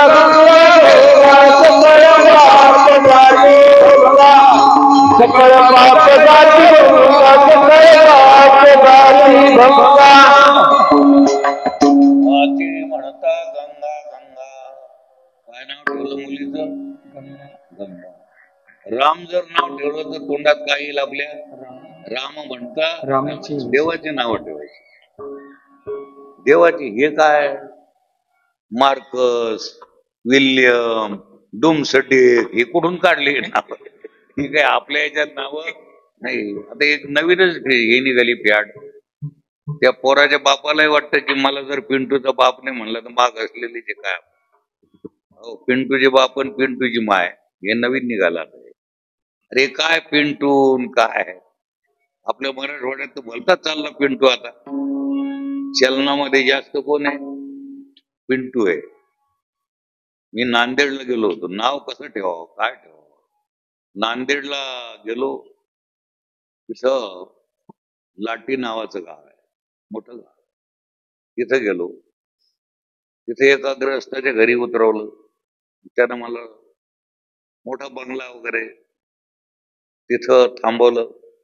गावकऱ्याला वाटलं इथं राहायची सोय चांगली म्हणून तिथं मी थांबलो. मला काय जोगड्याला आपलं झोपडी काय आणि महाल काय सारखा. थांबलो मी तिथं. ते साहेब म्हणते अरे पिंटू महाराजांना पाणी आण. मेटू मेटू अरे मेटू. पिंटू ऐक नाही ते पण मेटू कुठून आला? अरे मेटू महाराजांना पाणी आण. आता महाराजाला वाटलं हे कोणत्या घरात आलो आपण? तुळशीचं वृंदावनही दिसणं, त्याच्या गळ्यात काही माळ दिसणं. हुकून रस्ता आपलाच रस्ता हुकला. उगच गावकऱ्याने इथं आणलं. ते आपलं झोपडत सज्जन तेरी झोपडी भली क्या दुर्जन का महाल. मी म्हटलं हे घ्या ना म्हणे महाराज पाणी. माझा मोठा मुलगा आहे, माझे चारही मुलं क्वालिफाईड. त्याला बरं आहे पण अज्ञानाचे टायफॉइड न परेशान आहेत ते क्वालिफाईड काय कामाचे. मनात म्हणला काय माणूस आहे. या म्हणे माझ्या सुनाई देखील क्वालिफाईड आहे आणि काही कमी नाही कोणत्या गोष्टी. चारीला 4 बंगले आहेत, 4 वाहनं आहेत त्यांना. नाही ते सगळं खरं आहे पण मी पाणी नाही पित. काय झालं म्हणे आम्ही सर देशपांडे आहोत म्हणे. नाही पण या मुलाचं नाव मेटू काऊन ठेवलं तुम्ही? त्याला वाटलं कुठून आला जोगडे. बरं का मी एवढा मोठा विद्वान माणूस मी याचं नाव बेटू काऊन ठेवलं हे मला पहिल्यांदा कळू द्या. मग पिया वाटलं तर पेन पाणी नाही तर आपलं तिथं पहिल्या ठिकाणीच मी. याचं नाव बेटू का ठेवलं तुम्ही? म्हणजे त्याचं असं कारण आहे की मे महिना होता. कोणता? मला कोणत्या ब्राह्मणाकडून ठेवलं का शास्त्राकडून ठेवलं का? नाही आम्हाला काय करायचं ब्राह्मण वगैरे, आम्ही क्वालिफाईड लोक. अरे बापरे अवघड झालं काम. आम्हाला काय करायचं म्हणे ब्राह्मण पंचांगण शास्त्राची काही गरज. मी स्वतःच त्याचं नाव मेटू ठेवलं. मे महिना होता आणि मे महिन्यात त्याचा जन्म झाला आणि तारीख 2 होती. करंट आलं का? करंट आलं का थोडं? महिना कोणता? मेटू. मे मी आपलं गव्हाला घेतलं निघालो. कुठं चालले महाराज? मी पहिल्याच ठिकाणी. तिथं का? मला तिथं कृष्ण आहे, गोविंद आहे, राम आहे, मला जे पाहिजे ते. असे मेटू गोटू कडे नाही आपण.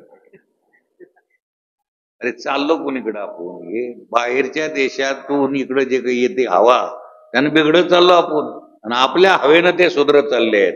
350 ख्रिश्चन या प्रवाहात आले आहेत साहेब. त्यांना कळून चुकलं की खरं या नरदेहाचं सार्थक जर कशात असेल तर वास्तविकता कळण्यातच आहे. नाही तर डार्क नाईट ऑफ सोल गडद अंधकारात आत्मा चाच पडत आहे. भयान परिस्थिती आहे त्यांना कळलं. मला वाटतं या गावाचं खरंच भाग्य आहे.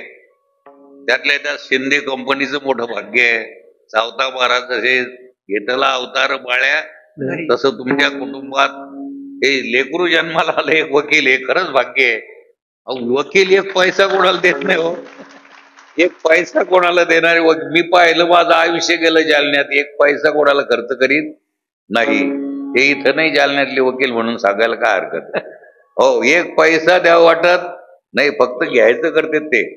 पण आपल्या संपत्तीतले आपल्या मिळकतीतला वाटा देवाला लावावं असा वकील जर कोणता असेल तर वीर कल्याणमध्ये.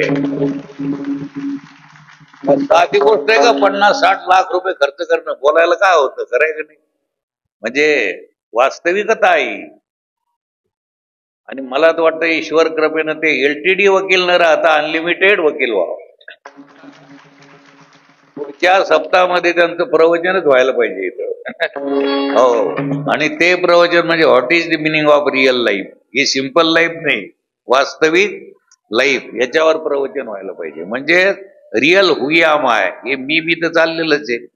हे मी लहान, मी तरुण, मी म्हातारा, किती झाले मी, आणि मी मरणारा किती झाले मी. हे चार मी असतं का एकच मी असतो, आणि तो खरा मी कोण आहे याचा शोध घेणं म्हणजे आत्मारामाचं दर्शन आहे. हे पर्यापर्यानं कळलं तुम्हाला हळूहळू. केवतेने एके वेळे त्या मार्गाचे निश्चित हे रामायण आहे. ताकापुरतं रामायण, जीवनाचा हिशोब लावून देणारं रामायण. किंबहुना जेवढे ग्रंथ आहे त्याचा हेतू एकच, वेद अनंत बोलीला अर्थ विठोबासी. हो, सकळ शास्त्रांचा विस्तार अंती तुगाची विठोबासी. सगळ्या शास्त्राचा सगळ्याचा जर सार काय असेल तर तुमचा परिचय तुम्ही करून घ्या, तुमची ओळख तुम्हाला करून घ्या. हे ओळख करून देण्याकरता हे सगळं आहे. हे फुकट वेळ घेण्याकरता नाही, तुमचा वेळ वायाला जाऊ देऊ नका. हे कळून घेणं हे आपलं.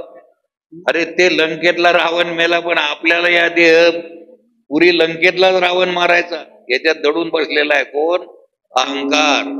या अहंकार आपल्याला काही सुरू देत नाही. मला गंधच काऊन नाही लावला, ते रावणाचा अंश नाही तर काय. मी एवढा मोठा महाराज, मला काऊन बुक्का लागला नाही, म्हणजे याच्या अज्ञानाला बुक्का लागलेलाच नाही पहिल्यापासून. अरे न कळण्यातले घोटाळे ते सगळे फुकट व्हायला चाललो आपण. मारवाडी समाज जो आहे तो पूर्वी वर्गणी द्यायचा, मुलाला म्हणायचं तुला द्यायचं तू दे, पण तिथं जात जाऊ कीर्तन प्रवचन ऐकू नको. पण लोहिया महाराज वारकरी झाले, मदन महाराज वारकरी झाले, गुरुजीच्या कृपेनं बरेचसे वारकरी झाले, आणि त्यांना वारकऱ्याचं महत्व आता कळायला. नाहीतर त्यांचं वरचे रजगुणी माणसं हे कळत नव्हतं. फार हुशार माणसं ते. मारवाडी माणूस हा खेड्यात राहतो का जास्त करून शहरात?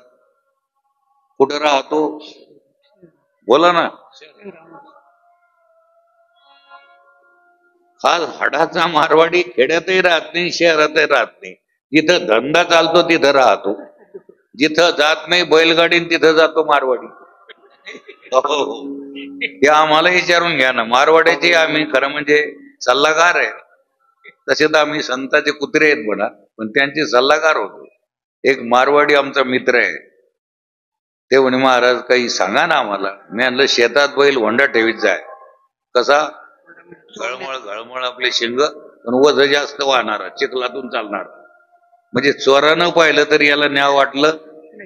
हा बैल, खेत में बैल रखना होंडो, कसा खेत में बैल रखना होंडो, तगा देऊ भेजना लांडो. ते म्हणे एका दमात 100 शिवाय चाल निकालते रे महाराज. एका दमात ते संस्कारच तिथे बिचारायचे. एका दमात 100 शिव्या. हे असं नाही जमत, एखादं पामन नाही जमत. ते मालकानं मला पाठवलं पैसे देता का, इतका नाही मिळतपणा. हो, तगा देखो भेजना उसको, हे नियम घालून दिले त्याला. आणि घर में काम करने को रखना रांडियो. ते ट्रक पुढे टाळ्या वाजवी देते, म्हणजे संशय यायचं काम नाही. हो, घर में आदमी रखना काम को रांड्यो, तगा देखो भेजना लांड्यो, संगत करना पांड्यो, म्हणजे तलाठी पूर्वीची पांडेपा. उग गडबड करतील शेतात, आपण राहू शहरात, ते गडबड करून टाकतील, म्हणून त्यांची संगती कराव. ती मुले अजब बात बता दिया तुमने. तुम्हाला बोला यही सही आहे. संसारातही सुद्धा काही वर्माच्या काय आहेत गोष्टी आहेत. सगळ्या गोष्टी कशा आहेत, या वर्माच्या आहेत. या ध्यानात घेऊन आपल्याला चालायचं. आता रावण मारायचं म्हणजे काय करायचं, अहंकाराला या देहातून अहंकाराला काढून टाकायचं. समग्र अहंकार सपाटून अहंकार राहता कामा नाही, हे करायचं. असं आपल्याला त्याच्यात शिकवलंय. मग शेवट आता रावणाचं रामाचं घनघोर युद्ध झालंय. त्याच्यात रावण ठार झालाय. सियावर रामचंद्र भगवान की जय. मातोश्री रावणाला दहन देण्यात आलं आणि बिभीषणाला राज्यावर बसवण्यात आलं. मातोश्री सीतेला आणलेलं आहे, पण आता अयोध्येकडे नेण्याकरता राम तयार होईन. म्हणजे तिची परीक्षा पाहिजे. एकदा काय पाहिजे, काष्ट गोळा केले, अरण्यातले सगळे लाकडं गोळा केले आणि आमच्या माईला, आईला, विश्वाच्या आईला अग्नीत उभं केलं. अग्नीचा जराही स्पर्श झाला नाही. सीता पवित्र आहे. रामाला माहित होतं, पण जगाला दाखवून द्यायचं, सिद्ध करून द्यायचं. असं वशिल्यानं त्याला मागं ठेवायचं. आपला भाऊ असो का बाप असो, जे आहे ते खरं आहे, सत्य आहे. हे मंत्र्यानं शिकायला पाहिजे, कोणाला मागं घालायचं नाही. रामायणातून शिकल्या जात असतं सगळं. रामानं सांगितलं की माझी सीता ही पवित्र आहे, शुद्ध आहे, मी म्हणून चालणार नाही. पण लोकांचं काय म्हणणं आहे, लोकाला वाटलं पाहिजे ती पवित्र आहे. तिथं परीक्षा झाली. आता अयोध्येत आले, रामराजाला राज्याभिषेक झाला. रामराजा आता राज्य करू लागले. सगळ्या प्रजेवर सारखी नजर. लोकांचं काय म्हणणं आहे काय नाही, आनंदानं संसार करू लागले. मातोश्री आता गरोदर आहे. कोण? आईसाहेब सीता गरोदर आहे. रामराजा म्हणतात की राजाचं कर्तव्य असतं, जो प्रमुख आहे, पाटलाचं पूर्वी कर्तव्य होतं गावात. अरे गावात कोणी उपाशी आहे का पहा, गावात कोणी सुखी दुःखी आहे का पहा, कोण गरीब आहे का काय पहा, कोणाची चूल पेटली किंवा नाही पहा. चूल वीज व्हायची नाही, चूल पेटली का नाही पाहायची. पाटील, गावातला पाटील म्हणजे मायबाप असायचा. विधवा बाई, जिला कोणी अनाथ हे विचारित नाही, तिचा मायबाप कोण असायचा? तो योग्य न्याय द्यायचा, योग्य न्याय द्यायचा. आता काय कोणीकडून बिमारी आली कोणटक लोकाला. चांगले चांगले मंत्री संत्री म्हणतात, त्या तलाट्याला सांगून टाक, त्याच्यात टाक आपलं थोडं गडबड करून टाक. आणि ती बाई तर रणमुंग बाई आहे, तिच्या मागं पुढं कोण नाही, मग हडप करायला काय हरकत नाही. अरे वा, अरे वा. असा मूर्ख मंत्री झाल्यापेक्षा बेट्या खरा देवाचा भक्त होय, ते नाही विन जीवा चाललो कोणीकडं. अरे आमच्या कळकट मळकट वारकऱ्याला जे महत्व आहे ते भ्रांत मंत्र्याला महत्व नाही, भ्रांत श्रीमंताला महत्व. माझ्यासारख्या मूर्ख माणसाच्या पाया पडतात लोक. मला शिक्षण नाही, काही नाही, पण माझ्यासारख्या मूर्खाच्या वाटानं पाया पडत चालतात. त्याचं कारण जर काय असेल तर मी कोणाचा मालक नाही, कोणाचा अधिपती नाही, अधिकारी नाही, पण संताचा कुत्रा आहे. समर्थाचे घरीचे श्वान, त्याची सर्व मान. संताच्या कुत्र्याला मान आहे, पण भ्रांत मंत्र्याला, वाईट श्रीमंतालाही मान. त्याच्या जीवनाला आब नाही, आब नाही. त्याला काही अर्थ, जीवनाला अर्थ नाही महाराज. त्याचं जीवनाला धिकार असो, ते जीवन व्यर्थ आहे. विष्णू विन जप, हो, त्याचं बाह्य ज्ञानही व्यर्थ आहे. म्हणून रामराया श्रेष्ठ. सीतेची परीक्षा पाहिली आणि आलेले आहेत. प्रपंच आनंदानं चाललेला आहे, राज्यकारभार चाललेला आहे. सीतासाहेब, आईसाहेब महाराणी आहे. पण रामराया म्हणतात दूताला जा, राजाविषयी लोकांचं काय म्हणणं आहे ते पहा, ऐकून घ्या नीट. आणि त्यांचं काय म्हणणं आहे काय नाही, त्या समस्या सोडायला पाहिजे आपण. दूताला पाठवलं. आता कुच्चर वाट्यावर काही बसलेले लोक, कुच्चर वाटे पहिल्यापासूनच आहे. पैठणला तर फार मोठा होता, नाथाला त्रास देणारा. मी फिरत फिरत आता परवाला आलो तर तिथे एक वाटा दिसला चांगला मोठा बांधलेला, ते रंगीत. मी हे काय म्हणजे पहिलं पडायला आलेला कुच्चर वाटा आहे. अरे म्हणलं अवघडच काम आहे, अजून कायमच आहे. माझ्याही लक्षात असं आलं की पैठणलाच कुच्चर वाटा नाही, याच्या ब्रँचेस गावगाव पण आहे. बऱ्याच ठिकाणी विनाकारणच लोक आपली याची त्याची निंदा करीत बसतात. नामस्मरण केलं तर पुण्याची गणना, हो हरिमुखे म्हणा, हो पुण्याची गणना कोण करी महाराज, कोण गणना करणार. काही लोक निंदा करू लागले. अरे काय रामरायाची गोष्ट करता, कशाचा रामराजा आला, त्याची ती बायको तिथे 14 वर्ष वनवासात होता, नंतर रावणानं नेली. मग ती सीता काय तशी असेल का? काही बोलायला लागले आई साहेबांनी, वाईट बोलायला लागले. काय बोलते लोक काही सांगता येत. बोलती वाईट, एखादा जर माळकरी झाला तर त्यालाही फार बोलतात लोक. कधीपासून करू करू भागले आणि देव झाणे लागले, लागला ना तू तर तसाच बसला अजून, धोंब्या जायला आला ना तू आता. अरे कोणाची निंदा करू नये. निंदा मत करणा किसकी सच्ची बात, आणि आपली आपण सोडवण केल्याशिवाय राहायचं. आपुली आपण करा सोडवण, हे ध्यानात घ्या. जी घाण आहे ती मला तर वाटतं तुम्ही आजच इथे टाकून टाका, म्हणजे ऐकल्याचं फळच मिळालं तुमच्या चित्तात. नाही तर पुन्हा इथून उठल्यानंतर ती खाजवायला येईल. महाराज कुठं नाही चका नाही का एका नाही. आणि ते वकिलांना लावलं म्हणते ते, अरे लावलं पण ते शेलगुण आणलं का तो? सगळ्या करता रोप वाटले त्यांनी, बिजवाई सगळ्या करताय. रामच प्रगट होऊ द्या तुमच्या हृदयामध्ये तरच राम आहे.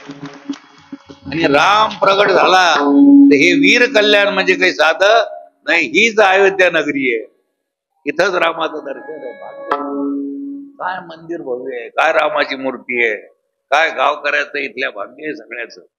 अयोध्येला ज्याचं जाणं होत नाही, मी तर म्हणतो त्यानं इथं येत जाऊन दर्शन घेत जावं. असा हा अप्रतिम सोहळा आहे महाराज, आपलं भाग्य आहे. मी तर माझं भाग्य पहिल्यांदा समजतो. मी मूर्ख बसलो असतो तिथं काहीतरी करीन, पण मी म्हणलं साहेब मला काही रामायण येत नाही. ते म्हणे जसं असेल तसं, कसं तरी देवाचं वेडवाकडं नाव घ्यायची संधी मला वकील साहेबांना दिलेली आहे. मी देखील आता वकील साहेबाच्या पैरवीनं याच्यातून मोकळा होणार आहे. फैसला माझ्यासारखाच होणार आहे आता, म्हणजे आपल्यासारखा सगळ्यासारखा.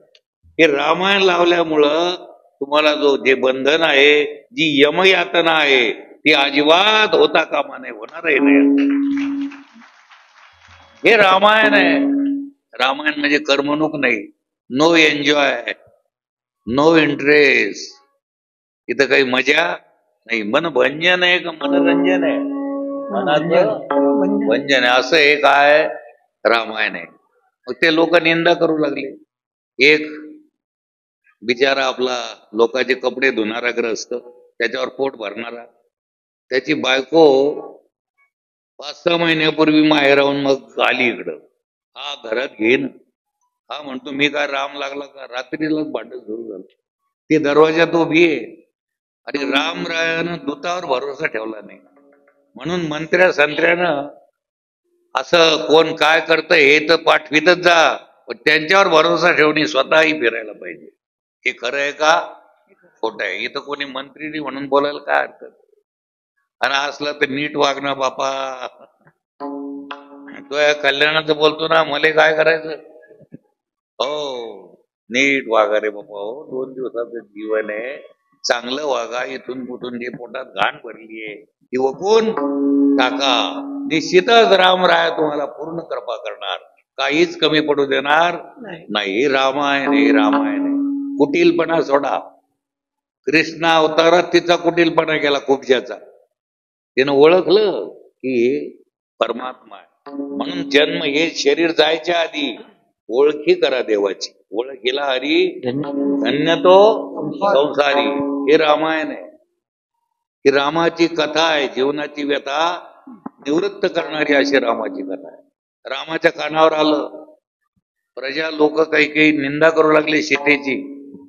सकाळीच रामराय उठले, स्नान वगैरे झालं, सूर्याला अर्घ्य दिला रामरायानं, आणि लक्ष्मणाला बोलावून घेतलं, रथ घेतला बोलावून. म्हणजे सीताला आता गरोदर आहे, त्याला डोळे व्हायला लागलेत. तिची इच्छा पूर्ण करण्याकरता ऋषी पत्न्यांना वस्त्रदान करा, ऋषीला तुला काय द्यायचं ते दे, गंगेचं स्नान करायला त्याला जायची इच्छा आहे, असं समजून त्याला सांगून ने म्हणे वनवासात, सोडून ये. रामचंद्र आला. लक्ष्मणजी म्हणतात, प्रभो टपटप डोळ्यातून धारा चालल्या लक्ष्मण, सगळी आज्ञा करा, पण सीता मातेला वनवासात पाठवायला मला नका पाठवू. कारण त्यानं किती सहन करावं बिचारीनं. कोणताही अपराध नसता त्यानं सगळं काय केलं, सहन केलं. आणि तुम्ही आता हे काम मला सांगू? रामराय म्हणतात, तुझी भूमिका माझं ऐकणं आहे, माझी आज्ञाप्रमाणे ऐकावं लागलं. रथ आणला, रथावर सीता मातेला बसवलंय. सीता मातेला वनवासात नेऊन वाल्मिक ऋषीच्या आश्रमाच्या पुढं सोडून दिलं आणि रथ परत आलेला आहे. भर ऊन आहे. मातोश्री सीता जनक नंदिनी विदेह कन्या, कधीही बिचारी राज्यकारभार राज्याच्या बाहेर गेलेली नाही, कधी काही पाहिलं नाही. हे सगळं तर भोगीत आली, पण आणखीन विपरीतच शेवटपर्यंत. आता बरोबर कोण नाही, राम नाही, लक्ष्मण नाही, एकटीच. आणि रडू लागली माय. वाघ आणि गाय एकत्रित येऊ शकतात का? नाही. वाघ एक आणि गाय एक, दोन का एकच एकच. नाही लक्षात आलं. वाघाच्या पुढून जात जाऊनी, गाढवाच्या माग उभं राहत जाऊनी. आणि काय होतं, बत्तीशीच राहणार नाही आपली.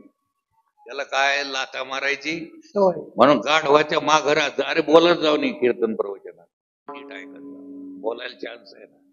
गाढवाच्या माग उभं राहत जाऊनी आणि वाघाच्या पुढं उभं राहायला म्हणजे काय, tiger plus man is equal to 2 का. टायगर प्लस मॅन आमचं गणितच असं, इज इक्वल टू टायगर. ते त्याला हडप करून टाकतो. ओनली वन टायगर, तो राहू शकत. हे गणित आहे आमचं. तो राहू शकत. वर्माच्या गोष्टी आहेत.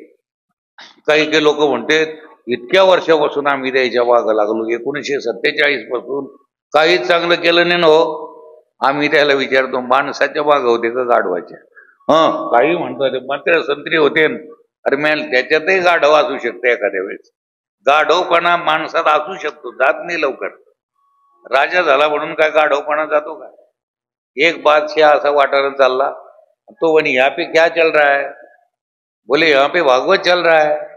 बोले मेरा भी बनाव एक. आता याचं काय भागवत. सकाळी उठला, गडबड झरबड तोंड धुतलं, डबल रोटी टिबल रोटी खात बसला. याचं काय लिहायचं भागवत. पण ते पंडितजी हुशार होते. बोले मेरा भी एक भागवत बनाओ. अच्छा कोई बात नहीं. बोले 10 लाख लगेंगे. बोले कितने. अरे 20 ही ले. बोले मूर्खाची संपत्ती कब देंगे. बोले करार द्याला त्याला. ये झालं भागवत लिहिणं. ते आला. होगा क्या. बोले भागवत. बोले होगा. 20 लाख घेतले त्यानं. बोले भागवत. बोले हो. बोले क्या रहा. बोले आपकी सलाह लेने की रही.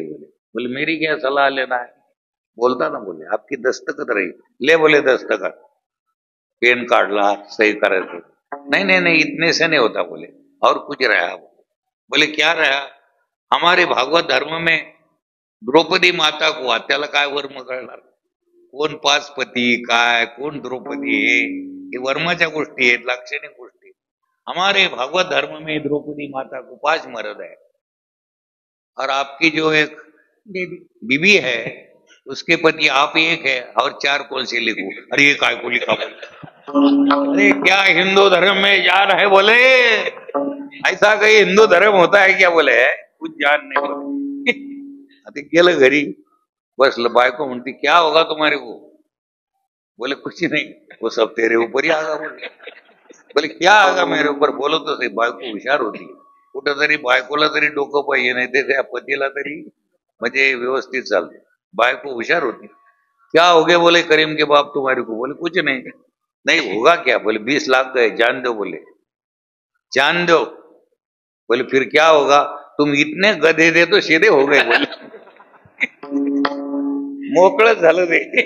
म्हणजे मूर्खाचे पैसे असेच जातात, आयुष्य असंच जातं. असं झालं तसं जन्मी आला हेला आणि पाणी हेला. असं जीवनात. आता जिवंत आहे आपण, अजून आयुष्य बाकी आहे. व्यर्थ व्हायला जाऊ देऊ. हे रामायण आहे. खरं कळून घेणाऱ्याला त्याच्या जीवनाचं सार्थक आहे. हो म्हणून इथं आपला विचार जात असतो, भ्रम जात असतो, संशय निवृत्त होत असतो. अशा तऱ्हेचे रामायण. सीतामाता रुदन करू लागली. नाग मोठमोठाले सर्प एकमेकाच्या गळ्यात गळा घालून सावली केलेली आहे सीतामातेला. व्याघ्र सर्प एके ठाई, व्याघ्र गाई एके ठाई येती. म्हणजे निर्विकल्प अवस्था जी आहे तिला भयच राहत नाही, निर्भय असते ती. दाखवून दिलं सीते मातेने. तिचं रुदन ऐकून वाल्मिक ऋषीचा आश्रम जवळच होता. ते आले, त्यांनी पाहिलं. ते जनक राजाचे प्रेमी होते, स्नेही होते. ते म्हणतात बाई तू माझीच मुलगी आहे म्हणे. तुझे वडील आणि माझं फार प्रेम आहे, सख्य आहे, काही चिंता करू नको. मग आश्रमात आणलेलं आहे. गरोदर आहे आमच्या आईसाहेब सीतामाता. आश्रमात आणलेलं आहे. आश्रमात यथामती सेवा करू लागल्या. झाड झूड सडा समार्जन, रांगोळी काढणं, चिंतन करणं, देवाचं पूजा वगैरे, तुळशीला पाणी घालणं, हे सुरू झालं. त्याच्यानंतर 2 सुंदर असे मुलं प्रगट झाले. त्यांचं नाव लव आणि अंकुश ठेवण्यात आलं. लव अंकुश महाराज की जय. रामासारखेच मुलं. कोणासारखे? जणू काही रामाचेच. कोणाचे? इतकं गळेल मिळेल. जणू काही रामाचेच का? रामाचे. हो, पण रामाला माहिती नाही आपले मुलं आहे म्हणून. गरोदर एवढं माहित होतं, पण मुलं हे आपले माहित नाही. आणि मुलालाही माहित नाही आपले वडील. मग गुरुग्रही राहिले. गुरुनं रामायण शिकवलं त्यांना. लवकुश रामायण गती स्वये श्री राम प्रभू ऐकती. लवकुश रामायण. हो, रामायणात तरबेज झाले ते. गेय म्हणजे कविताच्या रूपानं रामायण सुरू झालंय. आणि हे दोन सुंदर मुलं रामायण गायत. इकडे रामाला इच्छा झाली, पश्चाताप करू लागले रामराय. माझी सीता तशी नाही, निर्विकल्प आहे, पण या जगाचा अपवाद येऊ नये म्हणून त्याला मी पाठीशी ठेवलं. जगाच्या अपवादाकरता कोणाला माग पाठीशी घालीत जाऊ नये, हे या मंत्रिमंडळानं शिकायला पाहिजे. नुसतं मंत्री व्हायची हाव ठेवीत जाऊ नये, तर त्याच्याकरता रामायणातलं जे काही तत्व आहे ते आत्मसात करीत जाव. त्यानं सरपंच होत जाव, त्यानं मार्ग हे होत जाव. सोप्या भाषेत त्यानं वैष्णव होत जाव, आणखीन सोप्या भाषेत त्यानं वारकरी होत जाव. होय होय वारकरी, पाहे पाहे रे. म्हणजे वारकरी झाला सरपंच तर काय होणार? काही खाणार नाही. असं कुठं असतं का? माझा एक मिया मित्र आहे, जुनी गोष्ट आहे आमची, 20-25 वर्षापूर्वी. पूर्वी काय व्हायचं की गावातले गुरं जे बांधल्या जायचे आणि खुट्यावर जे शेण पडायचं ते त्या बालकाचं. गावात पडलं ते ग्रामपंचायतचं. कोणाचं? मग तो मिया आमच्याकडे आला. मला म्हणे, लोक बोल रे महाराज, मिया भाई तुम सरपंच हो जा. माझा मित्र आहे जिगरी, माझी सल्ला घ्यायला आला. त्याला राग नाही आला. एखादा म्हणला असता की या जोकड्याकडे उगत आलो, ये फकीर के पास चुपी आ गया मैं बोला मिया भाई सरपंच नहीं होना, ज्यादा उसमें क्या मिलता है? मिला तो गोबर मिलेगा तेरे को खाने को, दुसरा कुछ मिलने का. हा सरपंच झाल्यानंतर काहीच भेटत नाही. पहिल्यांदा काही भेटत नव्हतं. आता भेटत असत मला काही माहित नाही. काही भेटत नव्हतं. तर त्याला मी समजावून सांगितलं, माझा मित्र आहे आणि त्याला सल्ला घ्यायला आले. अरे म्हणलं, सरपंच होशील तर शेण खायला भेटेल, काही भेटणार नाही. जर तू मूर्खपणानं वागशील तर काय भेटेल खायला? बोले ऐसा कैसा आहे? तुम्ही पहा ना, एखाद्या गावात ग्रामपंचायतच्या त्या उखंड्याची हराशी झाली, त्या पैशाचं काय झालं कोणालाच माहित नाही. लोक काय म्हणते, सरपंचानं काय खाल्लं? शेण खाल्लं हो त्यानं. आजही लोक म्हणतात मंत्र्यानं सडक खाल्ली, तळ खाल्लं, सगळं सडक केलं. ही लोकवाणी आहे. फिर क्या करू, मैं कुछ मत करतो. 3 बार नमाज अदा करते जा, बस अल्लाह मियाँ के पास अपना हे करते जा, अदा कलमे पडते जा. आणि तो तसं कलमे वगैरे पडू लागले. त्याला अव्वल कलमे तय्यब हे मी शिकवलंय तुमच्या माहिती करतो. हो, एक 4 वेदी आपल्याकडे आलते मुसलमानाच्या, ज्याच्यात मला अध्यक्ष केलं. त्यानं सुरुवात केली तो चतुर्वेदी. सुमुखश्च गदंतश्च कपिलो गजकर्णिका लंबोदरस्य विकटो विघ्ननाशो. ही कोणती प्रार्थना आहे? हिंदूची. मग आमच्यावर पाळी आली, आम्ही सुरुवात केलं. मग अव्वल कलमे तय्यब ला इलाहा इल्लल्लाह मुहम्मदुर रसूलुल्लाह. बोले तुम्हारे को भी आता क्या? मेला हमारा तुम्हारे को जमता, तुम्हारा नाही जमता कर. अरे माणसं जे ना आपण सगळे, म्हणून खरी गोष्ट सगळ्याकरता एक आहे. सगळ्याचा आकाश एक, सगळ्याचा सूर्य आणि सगळ्याचा राम एक. फक्त शब्द आहे राम रहीम. अल्लाह म्हणेल कोणी, देव म्हणेल कोणी, गॉड म्हणेल, पण ती शक्ती मात्र सगळ्याची. हे न कळण्यातले घोटाळे आहेत. हे सगळे कसे घोटाळे आहेत? हे न कळण्यातले घोटाळे. मग रामाला आता यज्ञ करायचा, बायको लागती पूजाला. सीतेला तर वनवासाला पाठवलं. मग शास्त्रकारानं सल्ला दिली, सुवर्णाची सीता केलेली आहे. यज्ञाला प्रारंभ झालेला आहे. राजे वगैरे आलेत, भाट आलेले आहेत, कलाकार आपापली कला राजवाड्यात सादर करू लागले. वाल्मिक ऋषीला आलेले आहे, गुरुजीला आमंत्रण दिलंय. त्यांच्याबरोबर 2 शिष्य आलेले आहेत. हे सुंदर रामायण गाऊ लागले. कुशलव रामायण स्वये श्री राम प्रभू. हे गोड स्वर त्यांच्या कानावर पडले. कोणाच्या? अरे म्हणे लक्ष्मणा, ते 2 मुलं कोण आहे गड्या? काय गातात म्हणे? असे गायक कधी मी पाहिले? काय सुंदर गातात, बोला बरं इकडं. मग लक्ष्मणानं सांगितलं की बोलावलं. त्या लक्ष्मणाला सांगितलं की विचार, तुम्ही कोणाचे काय कुठं असता. यंदा आता ते ऋषीमुनीच्या आश्रमात होते, सगळ्या अंगाला भस्म चर्चिलेलं होतं. भस्मोद्धुलित सर्वांगम कांचनाभम यतेश्वरम दंडांच ज्ञानमुद्रांच बाहुभ्यां ददतीं क्रमात. भस्म वगैरे साधू वेशात आलेले 2 लेकर.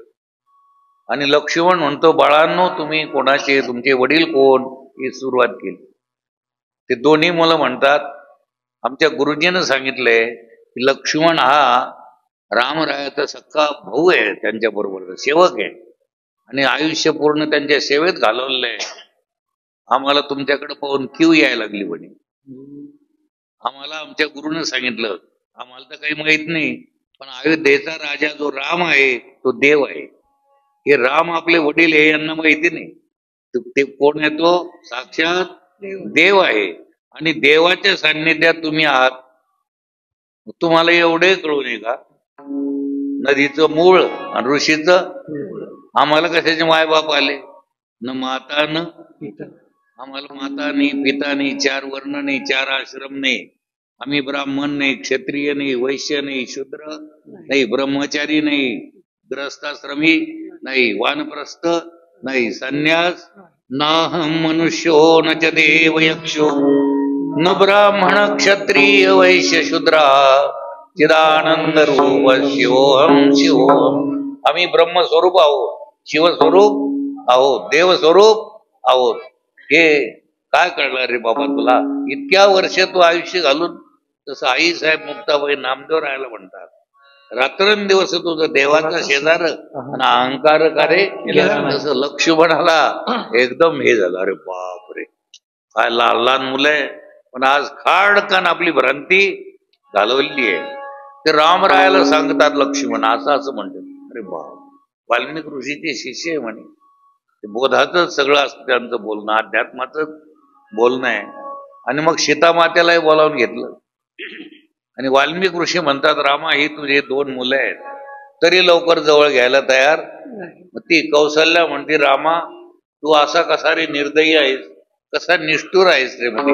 अरे ते तुझे लेकर आहेत, घे. मग जवळ घेतलं, पण सीता मातेला स्वीकार करायला तयार. अजूनही एकदा परीक्षा घ्यायची म्हणे.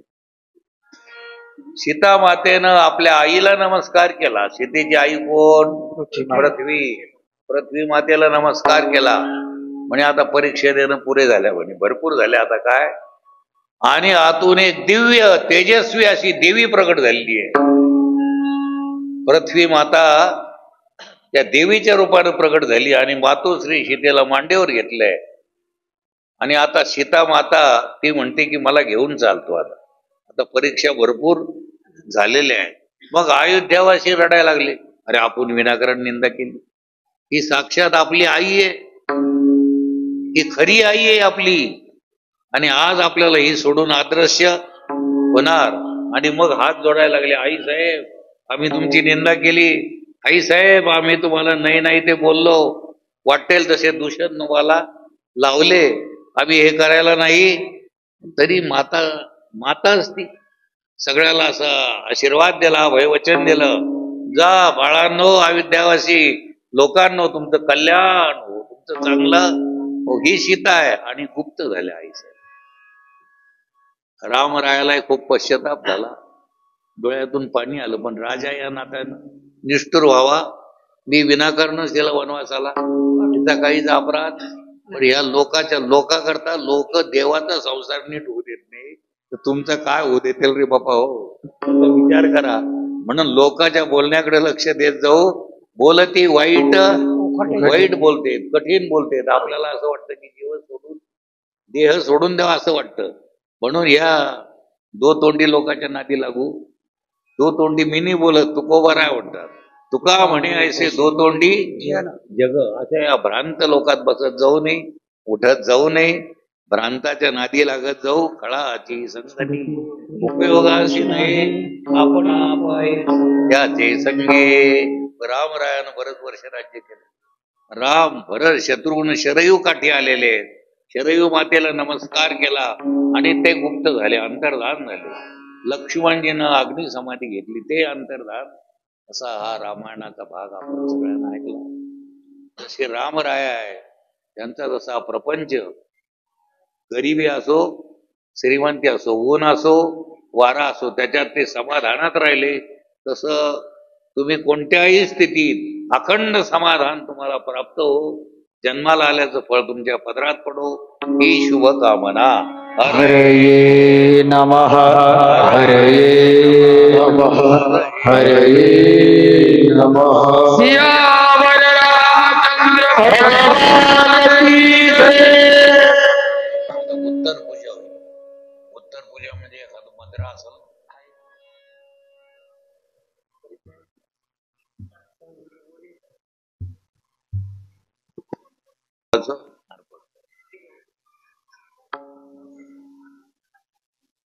वस्त्राला कुंकू लावून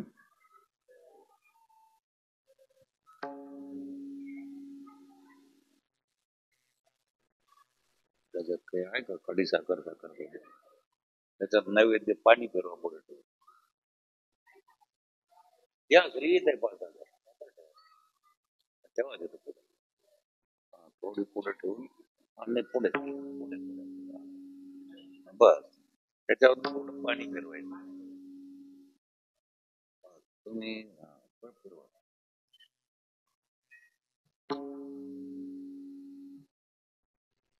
हात जोडायचं. श्री नमः गणाधिपतये नमः इष्टदेवताभ्यो नमः कुलदेवताभ्यो नमः ग्रामदेवताभ्यो नमः सर्वेभ्यो देवेभ्यो ब्राह्मणेभ्यो नमः मातृदेवताभ्यो नमः पितृदेवताभ्यो नमः गुरुदेवताभ्यो नमः. ते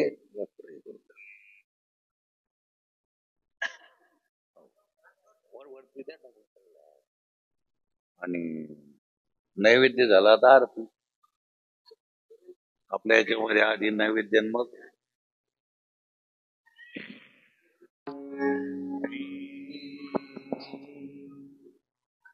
या आरती.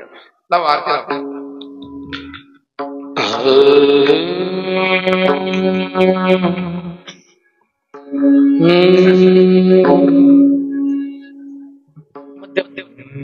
गणपती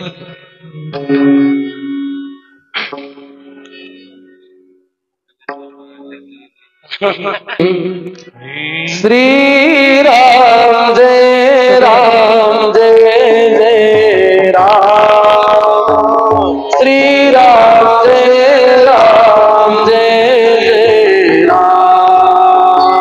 श्री राम जय राम जय जय राम.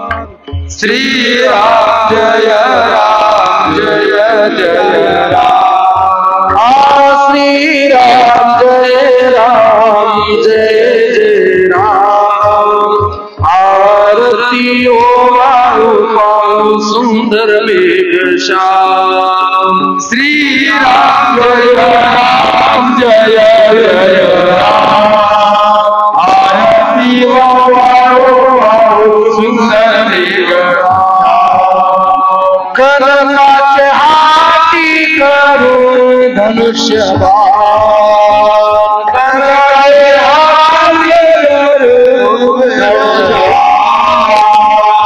कर्णाचे हात तरी धनुष्य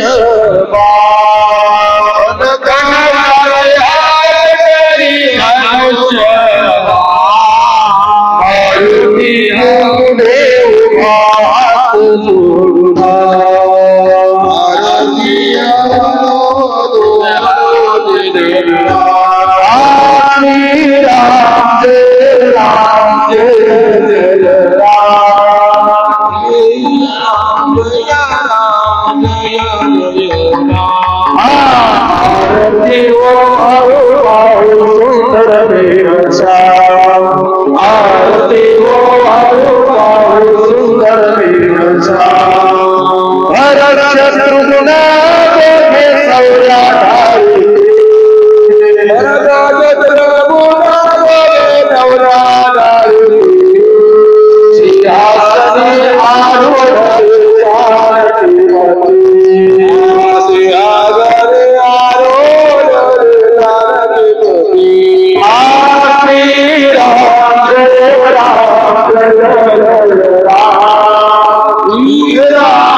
लक्ष्मणाने सेवा केली रामचंद्राची लक्ष्मणाने सेवा केली रामचंद्राची 14 वर्षे आहार निद्रा नाही गयासी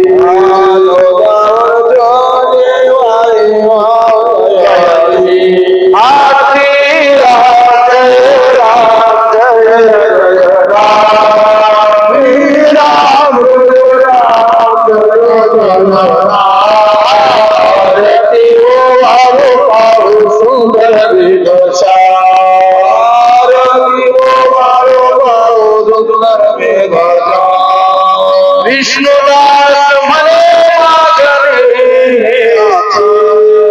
विष्णुदास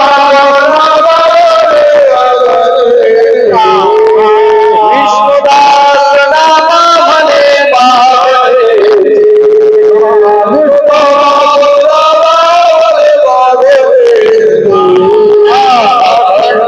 सेवा करू रामचंद्राची खंडित सेवा करू रामचंद्राची श्री राम जय राम जय जय राम श्री राम जय राम जय जय राम श्री राम जय राम जय जय राम श्री राम जय राम जय जय राम आरती ओ वारे पाहू सुंदर मेघसा आरती ओ वारो पाहू सुंदर घनसा आरती ओ वारो पाहू सुंदर मेघसा आरती ओ वारो सुंदर मेघसा कर्पूरगौरं करुणावतारं संसारसारं भुजेन्द्रहारं सदा वसन्तं हृदयारविन्दे भवं भवामि सहितं नमामि मंत्र पुष्पांजलिं समर्पयामि खाली लोटांगण मंदिर प्रेमे आनंद पूजन विठोबा रुक्म विठ्ठल रुक्म विठोबा रुक्म विठ्ठल